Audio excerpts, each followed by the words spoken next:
celebrating 28 stories of Black Canadians and their legacy over the next 28 days.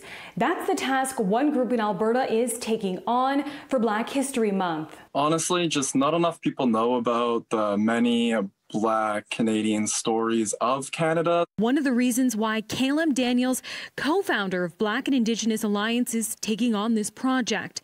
Some of the stories will be hitting close to home for the 21-year-old. Some of these stories are my history. One of the history lessons his group will be releasing this month will be on the Black settlements in Alberta. On my Black side, I have no idea where I come from or my peoples. I just know that I'm from Oklahoma, and that's the furthest I know. Daniels is a descendant from Amber Valley, as well as two other northern Alberta communities created in the early 1900s by the migration of African Americans trying to escape the racism and Jim Crow laws in Oklahoma. The Black settlers fleeing the South were soon faced with more hardships and racism north of the border. Most of that history is not well known. They built up the Alberta Black settlements, but then they also moved to Edmonton and to the cities and built those cities further up. So it's really important to learn about those people because they're just a huge part of Alberta's history. Each day this month, the group will post their lessons across their social media platforms through different forms,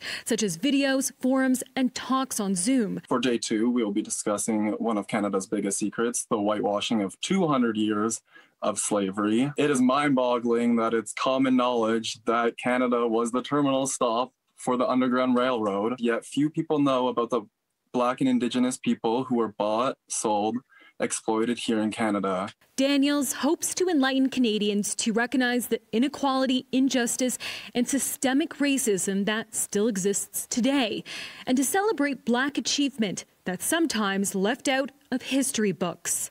In Edmonton, Rochelle Sufi, City News.